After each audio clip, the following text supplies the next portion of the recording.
Hello everyone, this is the second part of today's tutorial, and the second video is Nextcloud. So let's go and set up the basics of Nextcloud. Now this can go far more into detail with reverse proxy and all that, but right now people were having issue with installing Nextcloud to begin with. Again, I'm running version 10.0.2, which is an update to the stable release. So if you did not update to this version, I suggest you do, because there were slight improvements. So let's go to Docker. My host is running, my VMs are there, so my containers are there, and let's find Nextcloud. Nextcloud, yay! Alright, make sure you check out the README file, of course. So let's call our container next.c, right? And highlight your Docker host and expose ports, right? So because this is going to be a host port, container port, so when you go through the web browser on a bridge network just to the IP address of the Nextcloud, it's going to translate into the 9000. But if you okay, never mind, we'll get to that. So let's create, actually I'm just gonna create Nextcloud folder right there for my container path. You could do this on a drive where you already have your data and point your container path to that drive, so it'll be easier to set up the share and all that. But I have more than one volume, and so I have all my VMs on this thing. But if you are really setting up the file shares and all that, maybe it's best to use your volume where you want to put the file shares on. Alright, so we can leave environmental variables empty. We could theoretically tune this in for our host variables, which is location of your apps, location of your config file, and location of your data. And this is recommended if you want to dig into the Nextcloud and then add your apps and config and data. So you could definitely create volume that points to the container path, right? And that way you will have persistent data. So if you do want to make some changes. But this is not necessary, especially for somebody who's trying to set the server up for the first time. So network settings, like always, I do bridged mode because I want it to be exposed not through my host or through network address translation. I want it bridged to my real network.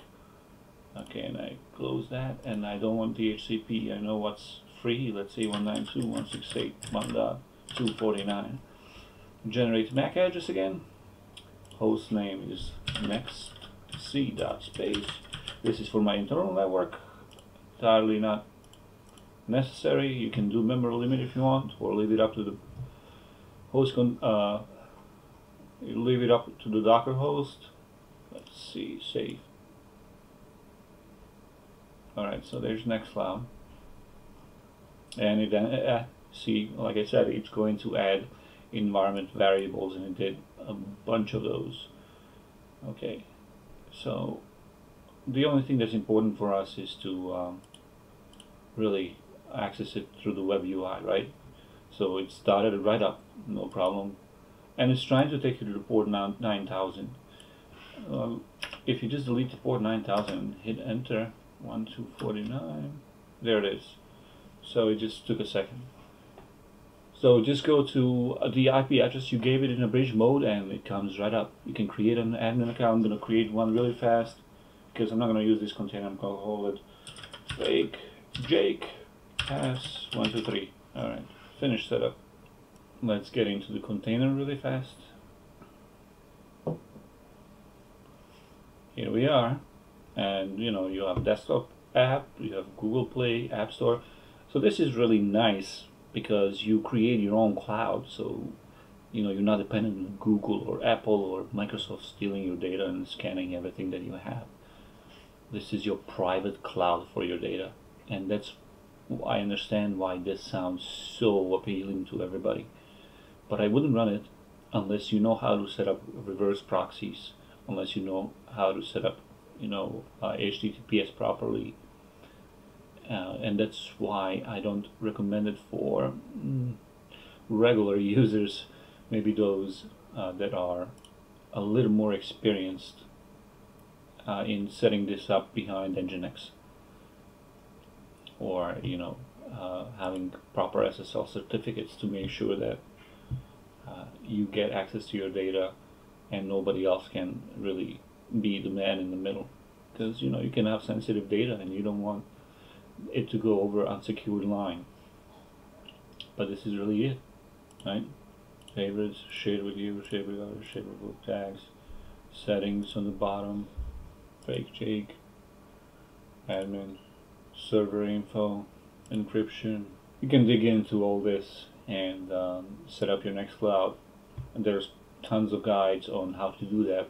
We will limit this just to creating the Docker container for it, giving it a path, and setting up network really.